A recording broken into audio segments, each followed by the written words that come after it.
Huwag mo sasabihin kay nanay na pupunta ako sa boyfriend ko, ha? Sige na, bye-bye. Hoy, bata ka! Saan ka pupunta? Anay! Gagawa lang po kami ng project sa kaklase ko. Wow! Kailan ka pa nag-aaral na maayos? Pupuntahan niya yung boyfriend niya. Ah! Kaya pula yung labi mo kasi tatakas ka!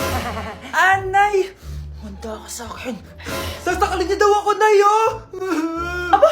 Humanda ka sa akin, bata ka! Halika dito! Anay, hindi na! Nay, nawala daw ni Kuya yung Tupperware mo. Ano?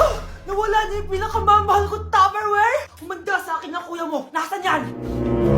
Lagot ka, kuya. Galit sa'yo si mama. Ano sabi mo, Kyle? Nasaan na yung kuya mo? Ha? Nandito ka palang bata ka, ha? Etong sa'yo.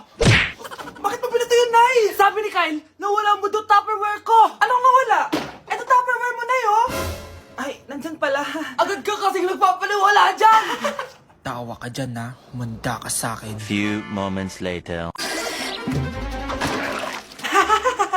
Boring naman ang pinapanood mo.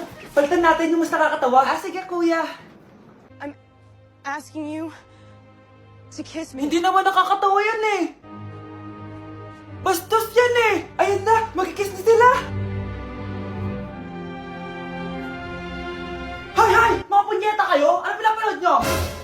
Anay! Si Kyle, Nay. Siya yung nanonood eh. Kyle! Ang bata mo pa! Ganyan na pinapanood